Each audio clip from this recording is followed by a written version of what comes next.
Assalamualaikum warahmatullahi wabarakatuh. Bismillah, innal hamdalillah wassalatu wassalamu ala Rasulillah Sayyidina Maulana Muhammad bin Abdullah wa ala alihi wa sahbihi wa man walah. Wala haula wala quwata illa billah. Masih dalam cerita Ashabul Kahfi, raja yang zalim yang memaksa rakyatnya untuk menyembah selain Allah yang bernama Dygyanus, ada di daerah Afsus atau ada di daerah Tarsus. Di situ ternyata ada 7 orang soleh yang beriman kepada Allah dan akhirnya tertangkap, dipaksa untuk kafir, tetap menolak. Kemudian raja tadi itu memberi kesempatan untuk dia berpikir dan mau merubah keyakinannya. Tapi akhirnya sepakat 7 pemuda tadi ini berangkat ke satu gunung yang disebut gunung tadi itu adalah Bakhlus, di dekat kota tadi itu. Kemudian Allah Subhanahu wa taala ringkas cerita, mereka beribadah dari situ sambil menunggu dia selamat atau dia akan tertangkap oleh Dygyanus, raja yang zalim, dan akan dibunuh sebagaimana orang-orang beriman yang meyakini tauhid saat itu dibunuh habis. Akhirnya tengah-tengah mereka beribadah, Allah Subhanahu wa taala jadikan mereka tertidur lelap 7-7-nya, dan juga anjing yang ada di muka pintu tadi itu, pintu gua, yang dekat pintu gua juga tidur lelap sekali.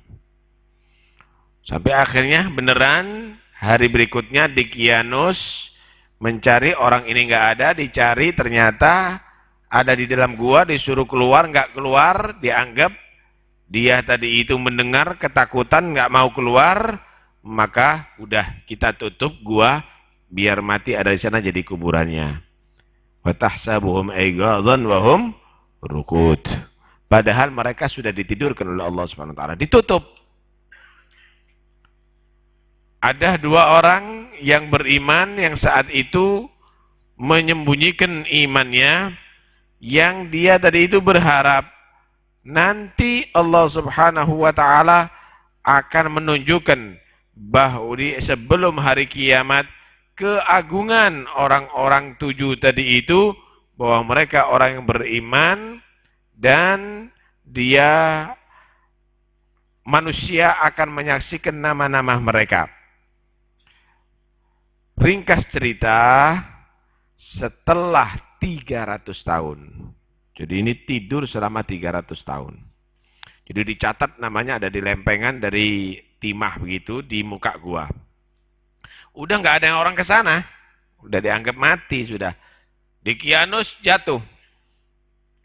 Akhirnya ganti raja demi raja setelah 300 tahun. Raja yang memimpin adalah raja yang soleh, dia beriman kepada Allah, mengikuti ajaran Nabi Isa alaihissalam. Nama raja itu adalah Petrus. Di saat itu ada pemahaman-pemahaman, filsafat-filsafat yang membuat manusia ini terpecah-pecah. Ada yang meyakini tiada Tuhan selain Allah, dan dia percaya bahwa nanti akan terjadi kiamat, akan terjadi kebangkitan. Ada yang meyakini bahwa tidak ada kebangkitan, yang ada itu ruh aja. Kebangkitan jasad lagi nggak ada, udah hancur dimakan sana. Si raja ini akhirnya berpikir ini nggak benar, ini sudah keluar daripada ajaran Nabi Isa, keyakinan Nabi Isa. Diperintahkan Tokoh-tokoh agama untuk menghadapi mereka, malah mereka mengingkari. Udahlah, nggak masuk akal itu semuanya. Kalau bahasa sekarang mungkin liberal ini orang. Nggak masuk akal itu semuanya. Akhirnya si Raja Petrus ini, dia tidak ada harapan lagi, bukan diplomasi lagi, tapi perlu tanda dari Allah bahwa untuk menyelamatkan mereka, supaya mereka tidak kafir dengan hari kebangkitan atau hari kiamat. Dia masuk dalam khalwahnya, dia ibadah kepada Allah dengan ibadah yang sangat lama. Subhanallah. Akhirnya ada satu orang penggembala kambing. Nama orang itu yaitu Aulias. Aulias. Aulias ini dia melihat gua. Waktu itu jangan melihat gua. Lah ya, daripada saya membuat kandang kambing biaya banyak, lebih baik ini aja tak bongkar. Dinding ini saya bongkar, kemudian saya akan buat kandang daripada hewan-hewan saya. Tanpa biaya. Paham ya? Gunung Bakhlus tadi itu. Panggil dua orang, ayo bongkar ini. Kata Aulias tadi itu. Bongkar. Turunkan satu persatu. Dari bangunan ini udah 300 tahun. Tentunya mungkin bangunan tadi itu tidak sekokoh daripada waktu masih pertama. Masih baru. Turunkan. Setelah diturunkan, belum digarap. Mereka pulang mungkin dalam beberapa hari akan digarap untuk kandang. Sama si Aulias tadi ini. Allah bangunkan Ashabul Kahfi yang 7 orang ini setelah 300 tahun. Dalam waktu yang sama ketika dia tidur. Bangun. Allah tetap jaga tubuhnya, nggak ada yang berubah. Bukan keriput. Bukan tua bangka. 300 tahun Anda bisa bayangkan. Tidak ada yang rusak. Sak pakaiannya masih baru. Masih bagus. Dia merasa betul-betul tidurnya ini nyenyak. Waduh, kita terlalu payah mungkin ya. Tidurnya kita ini nyenyak. Kam labithum. Kira-kira berapa kita tidurnya? Labithna yauman atau ba'da yaum. Ini mungkin 1 hari penuh kita tidur. Ini buktinya sekarang sama dengan waktu kemarin kita tidur. Dianggap kemarin. Atau mungkin kurang ya. Mungkin kita tidurnya lebih akhir mungkin ya tahun kemarin itu. Udah. Dia merasakan sangat lapar. 300 tahun saudara belum makan nih. Wah, lapar ini. Nah, di situ kan ada yang bagian yang pinter menyamar namanya tamlikho. Diperintahkan tamlikho. Ayo ente sekarang masuk ke kota lagi, beli makanan. Makanan kita sudah habis. Kita ini sudah lapar ini, kelaparan ini. Cuma hati-hati loh, hati-hati. Sambil kamu perhatikan. Kemarin kita keluarkan belum ada raja di Kianus itu. Masih keluar kota. Tentu sekarang pasti akan mencari kita ini. Bagaimana rencana-rencana mereka? Coba kamu dengarkan juga. Wala talattaf wala yusy'aranna bikum ahada. Hati-hati loh, yang nyamar bener. Jangan sampai ada yang mengetahui. Udah keluar dari bitung gua, sudah heran ini si Tamlikho. Loh, kok banyak batu-batu ini? Kemarin kita masuk nggak ada batu-batu, ini kok ada tumpukan batu-batu ada di sini. Seperti ada bangunan yang roboh begitu. Ada apa ini? Udah berangkat. Sampai ada di kota Afsus atau Tarsus tadi itu. Dilihat kok ada perubahan. Kalau dulu berhala-berhala yang ada di pintu gerbang kota. Tapi ini lambang iman. Mungkin tulisan Allah begitu ya. Lambang iman. Ini kota mana ini ya? Ingat saya yang paling dekat ya kota Tarsus ini. Kok begini? Kemudian dilihat mungkin model pakaian agak berubah. Wajah-wajah berubah semuanya. Heran dia. Apa ini ya? Akhirnya dia mulai serbannya dibuat kerudung. Supaya nggak ada yang tahu. Ini kalau tahu nanti kita akan ditangkap ini sama Dikianus ini. Udah, dia jalan pelan-pelan. Kok model? Setiap ada persimpangan jalan, ada lambang iman, ada tulisan Allah, Allah gitu. Waduh. Anak ini masih mimpi atau sudah bangun ini ya tadi? Coba, mimpi apa enggak? Enggak bangun, saya yakin dah. Terus omongannya orang didengarkan lain. Kalau zaman dulu nyebut Nabi Isa mati, beriman dengan ajaran Nabi Isa mati, tapi orang sana menceritakan ajaran Nabi Isa. Sumpahnya dengan menyebut misalnya warabbi Isa, demi Tuhannya Isa. Duh, kok nekat orang-orang ini? Kita melarikan diri, kok orang-orang ini nekat sekarang di pasar-pasar ngomong gini. Nggak takut dengan rajanya. Bingung dia. Udah, yang paling penting saya sekarang harus beli makanan. Kasihan teman-teman saya lapar. Mulai dia mendekat kepada penjual roti. Pak, beli roti. Duit yang dibawa, duit zaman 300 tahun. Ada stok gambarnya rajanya saat itu Dikianus.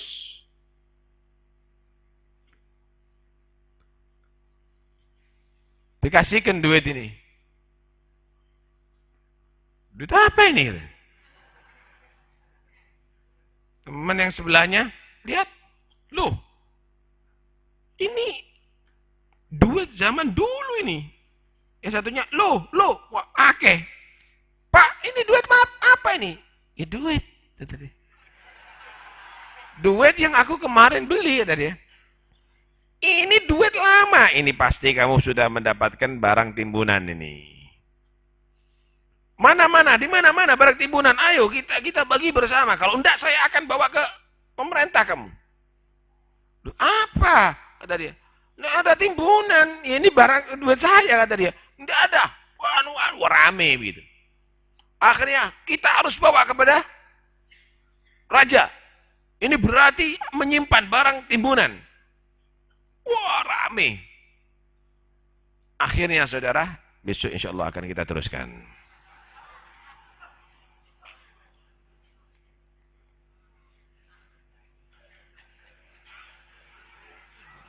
Kan masih lama.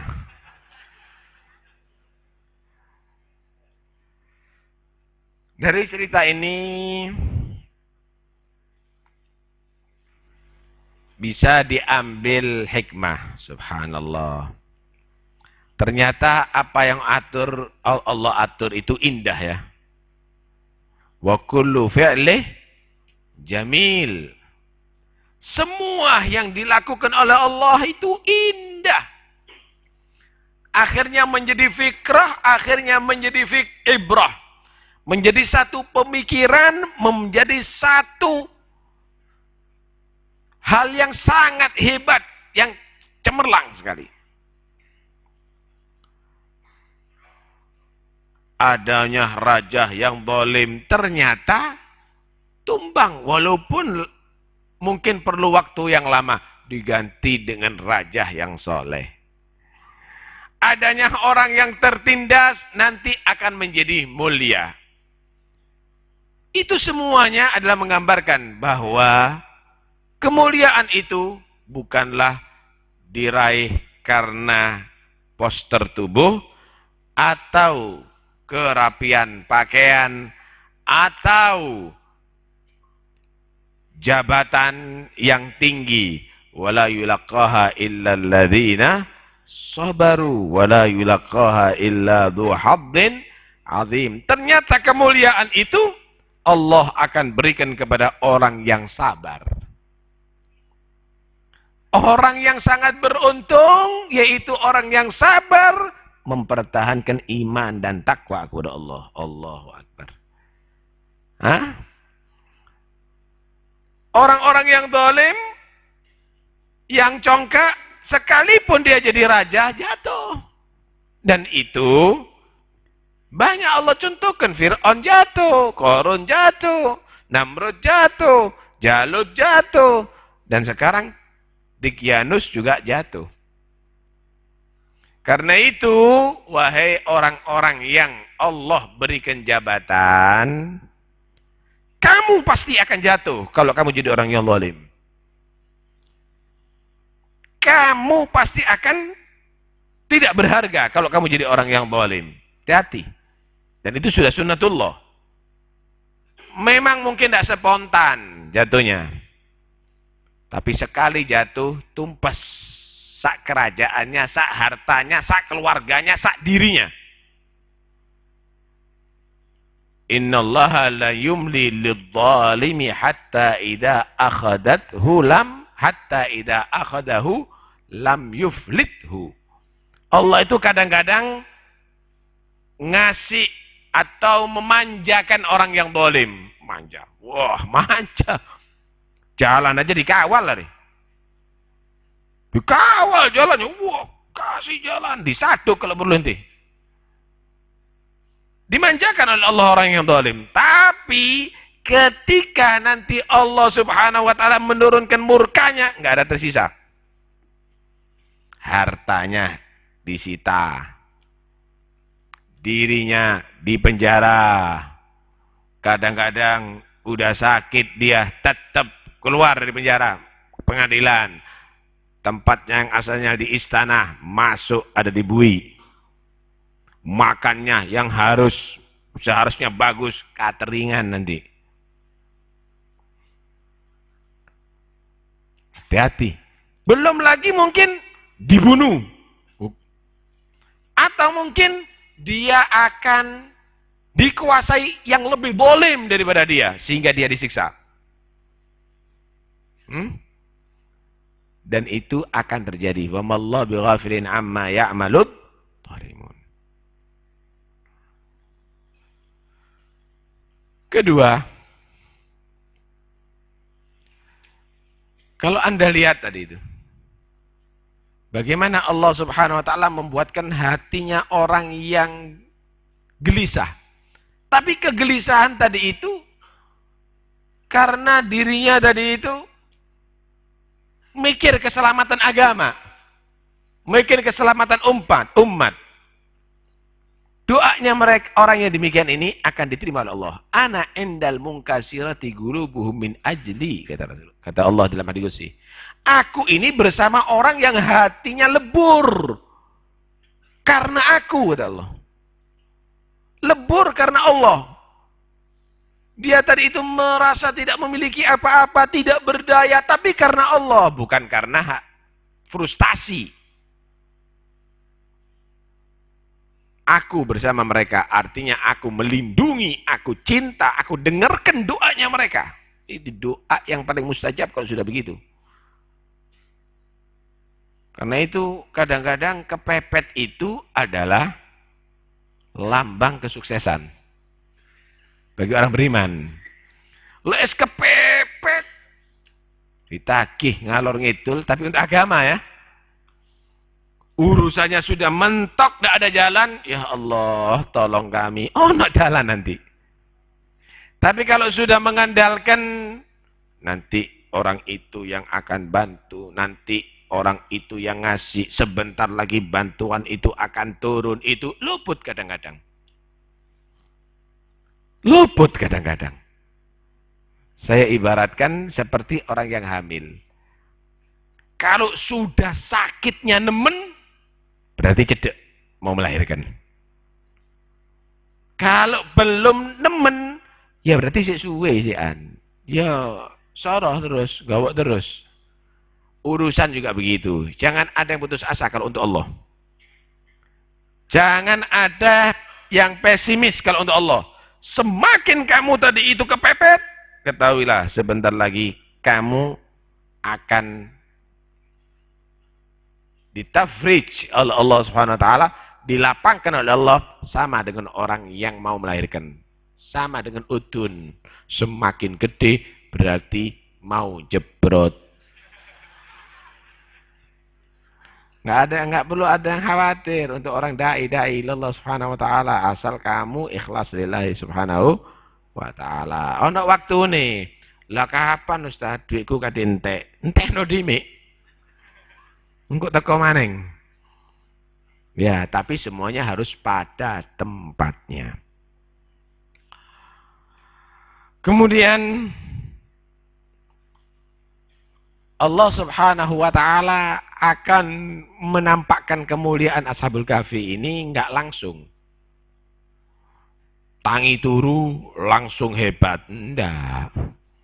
Itu sudah sunnatullah untuk menampakkan kemuliaan itu dengan lewat ujian. Hati-hati ya. Kalau ada orang tanpa diuji kok langsung sukses, malah curiga kita. Mari ngono opo iki? Tapi kalau orang tadi itu lewat ujian sukses, insya Allah itu satu keberhasilan dan satu kemuliaan yang Allah berikan. Nah, kasih gambaran. Bagaimana orang-orang pilihan Allah. Nabi Muhammad itu nggak langsung dikarak tola al-badru alaina. Dipedok ini, dilempari batu. Paham nih? Dicaci. Nggak langsung dipuji. Nggak langsung dipuji, dicaci. Dikucilkan. Nggak langsung disambut. Ujian demi ujian. Dihadapi dengan kebesaran hati. Sukses. Nabi Musa juga begitu. Dikejar-kejar itu. Sama Fir'aun mau dibunuh, sampai lari ke Madian. Sampai ada di Madian ketemu dengan perempuan yang mau mengambil air. Nggak taunya anaknya Nabi Syu'aib, ditolong oleh Nabi Musa. Dipanggil sama Nabi Syu'aib, suruh mondok 10 tahun. Suruh bantu pekerjaannya Nabi Syu'aib, ditelok sama Nabi Syu'aib. Ternyata ini orang hebat, diambil mantu. Baru setelah itu mendapatkan kemuliaan, diangkat jadi rasul, dan itu pun nggak langsung menang. Macam-macam yang dihadapi, gangguannya Nabi Musa luar biasa. Baik dari musuhnya maupun daripada kaumnya. Diangkat. Nabi Nuh mendapatkan kedudukan yang luar biasa, nggak gampang. Semaput bendino. Ditandangi sama kaumnya, dipukuli Pak. Dipukuli, dihajar sampai pingsan, berdarah-darah. Sadar Nabi Nuh, Allahumma hdi qaumi fa innahum la ya'lamun. Ya Allah, beri hidayat kaumku yang enggak punya ilmu itu. Itu 950 tahun. Yang ikuti ajaran Nabi Nuh cuma 80 orang laki perempuan sak bayine. Yang lainnya kafir semuanya. Anda bisa bayangkan.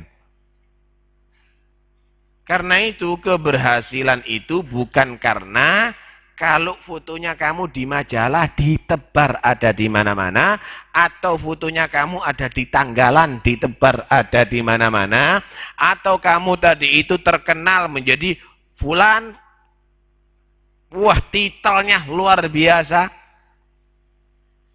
Bukan itu kesuksesan. Kesuksesan adalah karena kamu sabar membela agama Allah. Justru kalau nggak ketok ujiannya kemudian langsung jadi mulia, ojo-ojo kata jatuh orang ini. Jangan-jangan karena bisa jatuh orang ini. Itu sudah sunnatullah itu begitu. Itu kalau misalnya ada misalnya ujian yang datang kepada kamu, Lah ya ke aku dok sing ngene ya sing liyane ndak loh. Sudah kamu itu susah, ndak dapat kemuliaan nanti. Alhamdulillah. Saya harus hadapi dengan tegar. Ini berarti adalah satu kesempatan saya mendapatkan derajat di sisi Allah Subhanahu wa taala. Saya harus sabar. Begitu. Al-ajru ala gadril masyaqqah. Pahala itu diukur karena keberatan yang ada pada dirinya kamu. Hah? Sedekah ini sedekah kan nanti ada sedekah nanti keliling. Misal sedekah. Yang punya duit 2 juta nyumbang 10.000. Enteng. Yang punya duit 10.000 nyumbang 5.000. Mana yang lebih berat? 5.000. Al-ajru ala gadril masyaqqah. Karena itu sing duit-duit akeh, ojo didik. Ganjaramu didik nanti.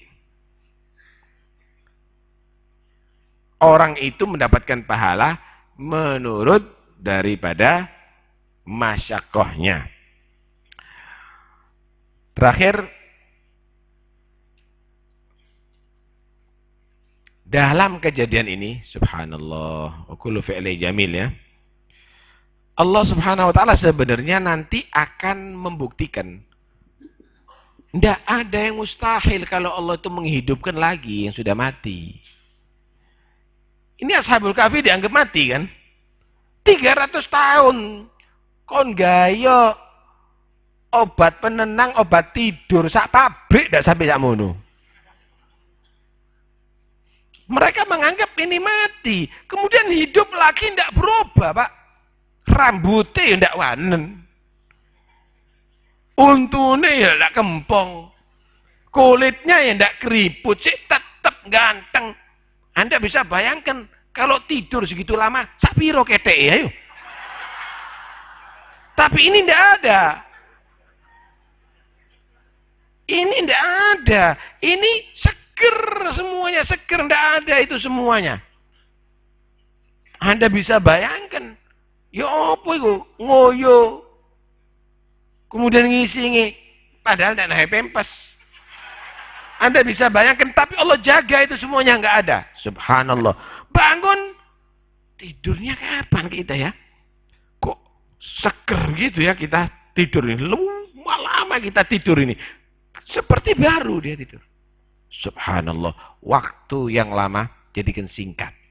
Ada Allah Subhanahu wa taala. Itulah karomah. Itu namanya karomah.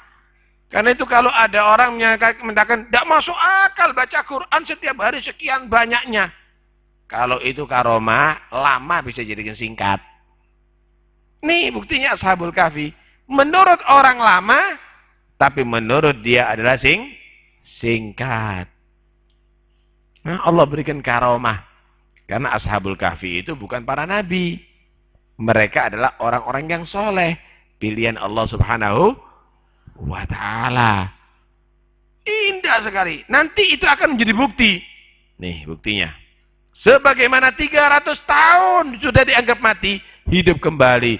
Maka Allah maha bisa menghidupkan hambanya yang sudah mati, membangkitkan kembali. Akhirnya menjadi sebab orang-orang itu beriman tentang adanya hari kebangkitan, saudara. Nah, mudah-mudahan insyaallah cerita ini akan bisa membuat kita semakin yakin bahwa Allah maha bisa. Nggak usah kita ukur bahwa Allah itu mampunya kalau diakalkan kita. Nggak ada batasnya, Pak. Nggak ada batasnya. Semua akan bisa terjadi jika Allah kehendaki fil mumkinat. Semua Allah akan mampu. Ada apa bingung? Saya mau tanya. Kira-kira soroan mana? Membuat TV, kemudian sama mereteli TV, kemudian merakit lagi. Pertama yang membuat TV, kemudian sama TV dipreteli, kemudian dirakit lagi. Kira-kira soroan di yang membuat pertama tentunya. Kan gitu. Penemuan pertama. Kamu ini Asalnya tidak ada, irung tidak ono, moto tidak ada, tengkorak tidak ada, semuanya tidak ada, rambut tidak ada. Allah ciptakan kamu daripada sperma yang tidak ada itu semuanya. Kemudian setelah kamu mati dipreteli. Kemudian setelah itu terakit lagi. Walaupun itu bukan seperti manusia merakit TV dengan kehendak Allah, kun fayakun. Idza arada syai'an yaqulu lahu kun fayakun.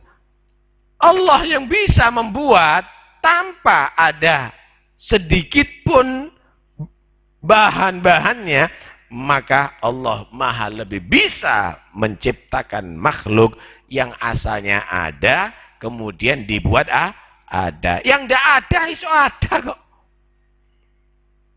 Kira-kira yang umurnya sekarang 39 tahun. 40 tahun yang lalu irungmu di endi? Rambutmu di endi? Karena itu jangan Anda ukur Tuhan itu adalah dengan kemampuan Anda. Allah yang menciptakan langit, Allah yang menciptakan bumi, Allah menciptakan alam semesta, Allah menciptakan kita, Allah menciptakan semua makhluknya.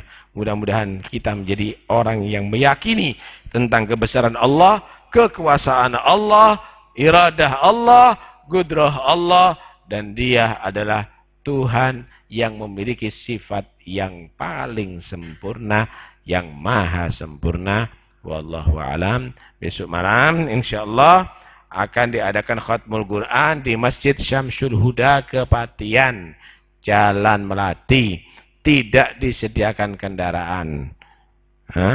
Tidak disediakan kendaraan. Mohon pura Al-Fatihah Ibu Satamah yang lagi sakit. Semoga Allah berikan kesembuhan dengan segera. Panjang umur, sehat walafiat zahir batin. Yang sehat Allah jauhkan daripada segala penyakit. Al-Fatihah.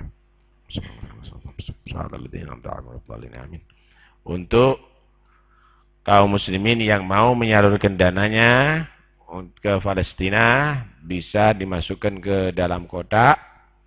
Nanti insyaallah akan kita umumkan per hari. Akan kita gabung dengan acara-acara khatmul Quran di tempat yang lainnya. Nanti kita akan tanggal 29 setelah acara di makam Habib Ja'far, kita akan jadikan satu dan akan kita kirim bersama. Ada di sana. Semoga manfaat dan semoga yang dari Anda tadi itu akan menjadi sebab barakah daripada harta Anda.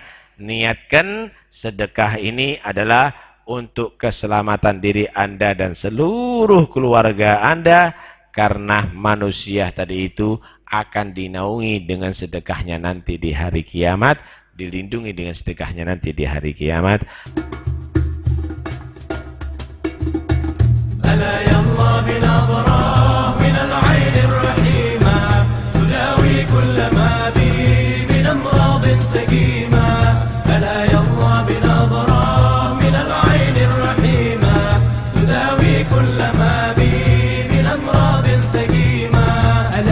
صاح يا صاح